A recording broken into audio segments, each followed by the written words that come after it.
Mire with Mire Petroleum Consultants. Thank you for joining the program here today. We're going to talk about kind of a fun story that's been going on for about a decade now and revisit back. This is our actual first visit into this story. I've seen it in some other news outlets, and Mr. Mire has emailed me some stories, and I was alerted to the story via his social media, which he has gotten into in the past year and a half a little bit more frequently, and we're going to get into that in just a second. So, Mr. Mire, how you doing today? Oh, I'm doing great. Thank you, Jason. So now that I gave kind of a quick overview, I need another quick one from you so we can hook the people in here, because this story involves one of the deepest wells ever drilled or something like that. So I'm going to hand kind of the preview baton off to you, if you wouldn't mind. Well, yeah, Jason, we were lucky enough, my consulting company, to be hired to help evaluate one of the deepest, highest pressure gas wells ever drilled in the world, and it's located in Louisiana. And like I said, we were lucky to be able to be part of this, and it's still ongoing. But it's a good story. So I can tell you a little bit about. And when was it first drilled? Well, they started drilling in September of 2012, but they didn't complete drilling until December of 2014. So that's 2 years of drilling. And it's very expensive. Expensive well. Was that normal, or was that anticipated? I shouldn't say normal. Was that anticipated? No. It was probably maybe almost double what they were expecting to spend in time when they planned the well. But it's such a complicated and mechanical risk project that they encountered, more problems as to get to those deep depths, the pipes and all that kind of stuff. Sometimes you run into problems. Oh, of course. I mean, I tell people all the time, when it comes to, the chemistry involved, you can go 20 feet away and you got to have a whole new chemistry set up, because that's just the way the industry works. So you say it was like twice as long as they anticipated. I don't want to, break open your books or anything like that, but what were the costs like? Because on one hand, back in 2012 and 13, they were making some significant advancements in technology to where the, some wells in the Bakken, for example, were going from 14 million down to 8 million. And, that was a significant savings. I'm listening to, double the drill time. I'm going, boy, that kind of offsets the savings. So did you guys blow the bank, or how did the monetary thing work? Well, the Bakken is a repeatable play where you just repeat and get better and better. This was serial number one for this well. It was never been done. Only one rig was capable of drilling that deep in the country. And so it actually cost about $350 million to drill the well. And but the interesting part is a famous oil wildcatter named Jim Bob Moffett, who was the chairman of Freeport-McMoRan, was the driving force behind it. And he's a well-known wildcatter, and in the 2000s, he was pushing these ultra-deep prospects along the Gulf Coast and, spending a lot of money to try to prove up, a new play type. So it gathered a lot of attention in Louisiana, these several of these wells they tried to drill. This was the only one that actually produced, but they spent so much money it pretty much broke the company. So where's it at now? I mean, did somebody take it over? Is it still? I assumed it was still in operation, but where's it at today? It's been producing since about early 2015. Okay. They had to, put in facilities, and there's some impurities in the gas. They had to put some plants to kind of clean that up. But it's been producing since 2015. It did have a tubing failure in 2015, so they had to come back and spend a bunch of money fixing it. But it's continuously been producing since 2015, except for that repair job. But in early early 2019, the well was sold to Highlander Oil and Gas out of Houston for, I think, about $54 million. So they have been operating it for the last 2 years or so. And, so they bought it for $54 million, so they probably got a good deal. But the original operator and partners, they didn't come out too good on it. I'm not sure if you mentioned which shale play this is in, but I didn't get time to write down it in my notes and research it quick enough, so I apologize. What shale play is this in? No, this is not a shale play. This is a deep salt-related conventional tight gas or gas reservoir in the Tuscaloosa age rock. So it's a vertical well, and it's more of a conventional gas reservoir, not a shale play. Okay, yeah, and I should have said oil play. I apologize. I just always use the word shale play USA, and I always forget they are different because I used to use Tuscaloosa as an example of like $90 oil because of it's pretty clayey down there, isn't it? It's a little bit it's a tougher play is what I'm getting at. Yeah, you have to understand the rock. It does affect everything, but the Tuscaloosa Marine Shale, that's several miles north. Okay.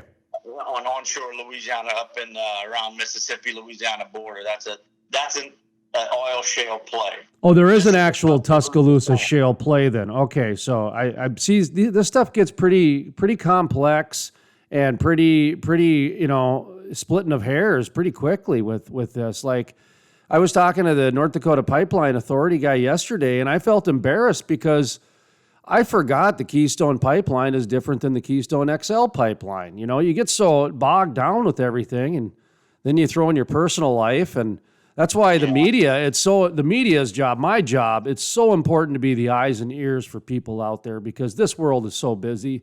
And if you can't trust the media, and if you don't have a source that you can trust, that's ridiculous because nowadays we're finding out you can't even trust eyewitnesses after some of this recent summer events with protests. Eyewitnesses aren't even trustworthy now. So anyway, sorry, I soapboxed it there for a second, but getting back to the Tuscaloosa. So this is the Tuscaloosa, you said conventional. Yeah, it's a Tuscaloosa age sandstone. Sandstone. Okay, thank you. So this is the deepest, and you mentioned the highest pressure too. Talk to me about that. Right. It's as far as we know, its original reservoir pressure was about 24,600 pounds per square inch, and that's highest in the world that we could find. Its temperature, the reservoir temperature is 438 degrees, which is also the highest producing reservoir. So, a lot of the tools and equipment, they can't operate at those temperatures, so they had to have special equipment made. But as far as the depth, it's producing from around 28,500 to 29,100 feet. So it's the deepest in Louisiana, but I'm not sure it's the deepest in the world. We couldn't confirm that, but it's got to be right up there. This is almost to 30,000 feet. It's very deep. Sorry, I'm writing down 30,000 feet. I actually take notes during interviews, so I do write for a number of magazines and news outlets. So, okay, so I did want to ask you too, the next question, and to me, this is, you don't have to answer this because, again, I don't know. I'm not trying to get anybody sued or, shareholders in trouble or anything, but you did mention $350 million. It sold for 50-some million. That equals $400 million into this well. There's more than that. They've spent more than that on the facility. Right. I mean, I'm being conservative here is what I'm getting at. Now, I don't have any idea how much money has been pumped out of there in terms of commodity of oil, but there's got to be a lot of research and a lot of big data and a lot of information that the deepest, highest pressure well, at least in these parts, comes up with. And you mentioned the tools and some other things. Has that been discussed at all, or is that part of this, the information and just kind of the research that's being, you guys, you did it, so it's done. And in today's day and age, people log everything. So what's next, I guess, for this information and what you guys have learned? Have you gotten to that part yet? Well, no, but it's all proprietary, to the operator. There is Correct. some public information, but it's a small operator now operates it, and my client was one of the landowners, and I could explain, why they called us if you want to go into that. And Yeah, I mean, I was going to say, if you want, go ahead and pitch the oil company for you and me to do a consulting job then on how they can use that big data. So, but go from your angle on the landowner. I'm just kidding. Well, I'm joking anyway. because that data is very useful is what I'm getting at. And so it is proprietary. And there is, and that's significant. But on the flip side, from the landowner side, it also benefits them. So sorry, I just thought I'd make a transition away from the the off-color joke that I had. So yeah, I mean the landowner is entitled to a lot of the well data, and they have passed a lot of that on to us for our evaluation. But basically, the landowner, one of the landowners in the well is trying to get the state of Louisiana to change the unit size, and it's very common in the oil and gas industry for the state regulatory agencies to unitize producing areas or producing wells. And that dates back to the World War II. If you're not familiar with unitization, what happened is, I don't know if you've seen the old pictures of the old spindletop fields or the old wildcatters, and there's drilling derricks, right next to each other, as far as the eye can see, the old wooden derricks. I don't know if you've seen pictures like that. Oh, yeah, I've seen him. Joe Dancey, he's a professor down at SMU and Texas A&M and that sort of thing. He's always posting on social media, and he sends them to me. It's incredible. It's incredible. Well, what happened is everybody, 100 years ago was operating under the rule of capture, where like if you wanted the oil, you better drill a well on your land. So everybody was drilling right next to each other to get their straw into the pot, and so that was fine, but it really wasn't the most efficient way to produce a reservoir, an oil reservoir. So during World War II, the government was needing the steel to make ships and tanks and planes, and all the oil companies were using all the steel to put casing, wellbore casings right next to each other and drill, 100 wells all in one little spot. And they said, no, we can't let you, waste all that steel. You only need 2 wells in there to drill. So what they did is they said, we're going to come in here and unitize the reservoir. We're going to draw up, some kind of box or rectangle or polygon around the well. And we're going to say, everybody that owns land in this square, gets a share of the well. And so we don't need 10 wells or 100 wells drilled. We just need 1 or 2. And then everybody will just share proportionally, with their land. So that was to more efficiently produce the reservoirs. There's some reservoir engineering principles that come in, but it was mainly to keep them from wasting, the steel, for drilling too many wells. So because they wanted to fight the war. But anyway, so that has developed over the years, and in Louisiana, it's pretty important because you have a lot of little landowners, that want their share of the well. So, you can get into fights about where you draw that box, because if you're on the wrong side of that line on that box or polygon, you won't get any of the revenue from the well. So it's a pretty elaborate process you have to go through to get that unit map drawn, and so we've been called in to help with that. So what happened is when they were drilling the well, the state, while they were drilling it, the state created a drilling unit for the well, and it was a very large unit because the operators that were drilling the well, requested a large unit because they're spending so much money. They want to be protected with a big acreage, to lock up a lot of lease acreage around the well. So the state issued them a 9,000 acre unit. And actually the legislature had to get involved because there was never any wells drilled this deep And so they actually came and put it into the law about how they could size these deep units. And so what happened is they gave the operator a 9,000 acre unit with the plan that they would drill 3 wells to develop it, because one well can't really drain 9,000 acres. It's like 14 square miles. And so anyway, that's what they got the large unit. And my client was one of the landowners. They had about 33% of the land in that unit, but their land was mainly around where the well was.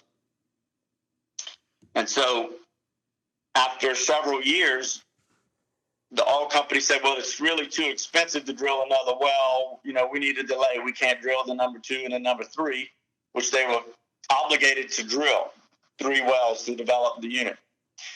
And so after about 3 or 4 extensions, the client came to me and said, well, we either want them to drill another well so we can get more of our minerals out, or we want the unit reduced size. And so this is kind of controversial, because if you reduce that unit size, it's a lot of money at stake, for all those landowners. And so we did an engineering study to try to determine, how big the reservoir is, because we really don't know how big it is because it's so deep. All you have is one well penetration and some 3D seismic data.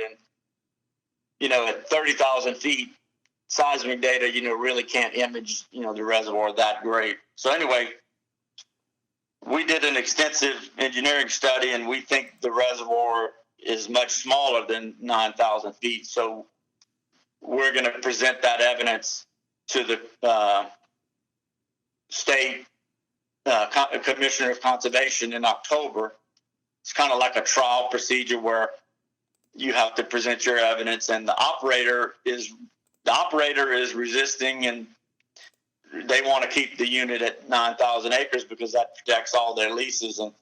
But anyway, so we think we're going to win, but it's kind of a new thing. No one's ever had a deep unit and tried to dispute it, these ultra deep units. So it's kind of getting a little attention in Louisiana, because it will be like the first time this was ever tried, to change an ultra deep unit. So that's kind of it. But like I said, we were lucky to get caught in there. We did some reservoir engineering, pretty simple stuff. And then we advanced to some reservoir simulation and some material balance. And I brought in one of my associate engineers, which has a PhD in chemical engineering. And we worked together, and, we think we have a pretty good case, but, it's politics. It's not always what the engineer or geologist says. It's, how it's going to affect these landowners. So you never know how the commissioner is going to rule on it. So I wanted to ask you about that because you've brought up a lot between the relationship between the oil and gas company, the operator, and the landowner. Right. And we've done a lot of stories over the years on the relationship between ag and energy, between the landowner and the oil producer. And I wanted to ask you, and I didn't know how to bring it up, but since you pretty much brought up a lot of the context, overall, how was the relationship? Because this is a 10-year project, it sounds like, that's been going on, and there's been some ups and some downs and some money being spent and everything else. And, I'm sure it's not all peas and carrots and puppies and kittens, but at the same time, the biggest picture is that they're still there. So what's been the overall, relationship between the landowner and the producer? Okay, well, there's several landowners, but my client is the largest. But initially, it was very good because this was an extraordinary project, and that the landowners were really pulling, to get somebody to drill this $300 million well. So they were very happy that the well was drilled, but that was 5 years ago, and they've never drilled the additional wells that they promised to drill. So that now it's kind of turning sour. They either want them to drill more wells or give them back, make the unit smaller. And if they make the unit smaller, my client owns the land around the well. So if they draw the box closer to the well, he'll end up with a higher percentage of the of the well, so of course he has some financial and, incentives. But so, it's a pretty good relationship, but, now it's starting to get into the lawyers and stuff like that. And, we can't say too much, they don't want to give us too much information. The operator is, because they're worried, something could happen. But anyway, so. Yeah, it's down to money and marketplace. The marketplace has changed. Yeah, the marketplace has changed due to regulation and prices. It sounds like and money. Because other people were both sides were dependent on a certain amount. So no, that's normal. That's normal. So overall, though, there's still, even though the lawyers are involved, they're still at least being able to communicate effectively and efficiently at this point. Well, they're not giving us any. All they give us, the lawyers for the operating company, they're giving us limited information. They just okay. So it is okay. All right. But this well is bringing in probably about $90,000 a month in gas revenue. It's all it produces is gas, no oil. So it's a lot of money, to argue over. Yeah. Oh, yeah. That's what I say. It's about money and marketplace right now. On one hand, they're arguing the marketplace isn't letting us because of this restriction, and this. And on the other side, they're arguing, yeah, but you said we could get this amount of money. And so, it's a tough one. That's what I mean. And generally something like this, both sides are upset, but they understand that this is the way it goes. And so you try not to take it too personally, because once it starts getting personal, now you start involving social issues and bad PR, and people start this and that. And that's what I try to avoid. And that's one of the reasons why we try to, keep a safe space for people to talk, because I'll tell you what, man, what you just talked about was some pretty heavy stuff. Well, I just wanted to tell you, I'm an engineer, and, we're engineers, and we had to have a pre-hearing conference in July where we met with all the, interested parties in Lafayette, Louisiana, and we presented our engineering study, and they kind of had an engineer talking about what they had done in the past. And, we kind of have different views on the reservoir size and everything. And so we're really concentrating on that. But their lawyer, the first thing he did, he didn't talk anything about the engineering. He just put a list of all the landowners on a bulletin board and said, if we do what this man, Kurt Mire, wants to do, this is how much money you're going to lose. He put it on a bulletin board, and he said, if you guys want to come up and take a look at this bulletin board, if we enact what these guys are recommending, this is how much money you're going to lose. But nothing to do with the engineering or science. It was just, you need to know this. So I was really, that was probably a good way to present it. But, I'm thinking about the technical stuff. And oh, yeah. You could hand somebody a scientific report, and it's like, they handed you a turd sandwich. It's just, It's unreal. Well, I mean, look at the, I always bring this up, the girl going around, Greta Thunberg, the environmental activist. Yeah. Well, I'm not trying to get political here. All I'm trying to say is that there was a big climate convention, the global one. I forget the name of it, but Paris, I think it might be. And if you're a scientist and you went to school for 20 years, you've been studying all this different stuff, and you're the keynote speaker, you're one of the top people, and then all of a sudden a 16-year-old who doesn't even have a high school education is the top information person to come out of that summit, that's a different world we live in, man. That is a different world that is controlled by emotion and money. And facts, people just don't seem to care anymore. And it's so bizarre. It's so bizarre to me. But so I appreciate, you coming on to talk a little facts and talk a little bit about some hard topics, because right now the oil and gas industry is a little bit at a crossroads. We got people that are losing their jobs, and it's not a socially accepted thing right now in a lot of circles. In Colorado, they just banned it. That's why I started a new website called VivaLaFrack. Yeah, talk to me about this, because you're trying to unite the industry again. So let's transition into some positive here. VivaLaFrack. Go ahead, sir. Well, so I thought that was a good name. Basically, I'm tired of being told as a petroleum engineer that what I do is going to kill everybody. And so I want to have some pro oil and gas content, which we're putting out.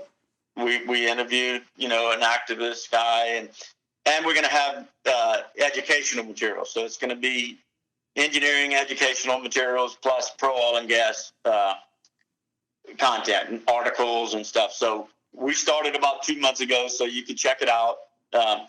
So we're building, we'd love to have, some people contribute, some positive things. And we want anybody that loves the oil industry, we hope you could come to our website and join us. And we have a YouTube channel also. But we're going to be pushing back against all the extremism. We're going to be, trying to promote, the oil industry is overwhelmingly positive. All the positives of the, oil and gas industry overwhelm small amounts of negative. Nothing's 100% positive, but we feel the positives are much better than the negatives, and we're gonna try to present that. And so hopefully, other guys or people in the industry will join us. And circling back to the beginning of the interview, your regular job, your Mire Petroleum Consultants. We should probably give you one last plug here as we conclude. How can people get in touch with you? I see you just, you were speaking down in Louisiana. Of course, COVID has changed some of the speaking things. If you got an upcoming gig, be sure to plug that. But go ahead and give yourself a plug so people know how they can give you some business. Yeah, that's good. We're based in Houston, Texas. We're a small firm. We do reserve evaluations, property evaluations, engineering studies. So most of our clients are small operating companies, but we do have some investors that, looking at a drilling deal, and they'll say, what do you think of this? So we'll review it and tell them. And then we also do work for private landowners. Sometimes we have some families that maybe they have a grandmother passed away and they have to have a estate tax valuation. So we'll evaluate their minerals, for their land, and so they can put that with the IRS. So anyway, so we do property evaluations and reserve reports. All public companies are required to report their reserves every year. So we have a few small public companies that we do that for, and some private companies. But we're kind of like an appraisal. If you have the house, you want to get your house appraised, we can appraise your oil wells. So that's kind of what we do. And but anyway, our website is Mire Petroleum Consultants, and that should have our contact information and a list of our clients. We've got clients all over, and we work all over the world. We do evaluations of all the shale plays. I did just do a study of the Haynesville, and that's posted on our website. We did a little review of that. That's one of the heating up gas plays in Louisiana and Texas. It's one of the most active drilling areas. Anyway, we have some reports like that, some just free reports on our website too. So we'll have to have you back. We'll have to have you back on that, because we've been tracking that pipeline between Mexico and the United States. Once they open that to allow the natural gas to flow, and then some of those other pipelines, man, that Haynesville is going to explode overnight. Okay, well, that's good. We'll do more drilling. I believe anyways. I believe that. I don't know if others do, but when you open up, business to a whole country, generally there's a lot of people at one time. Okay, good. So we'll have to have you back to revisit some of these different reservoirs. So what's that website one more time? It's Mire, M-I-R-E, Mire Petroleum Consultants.com.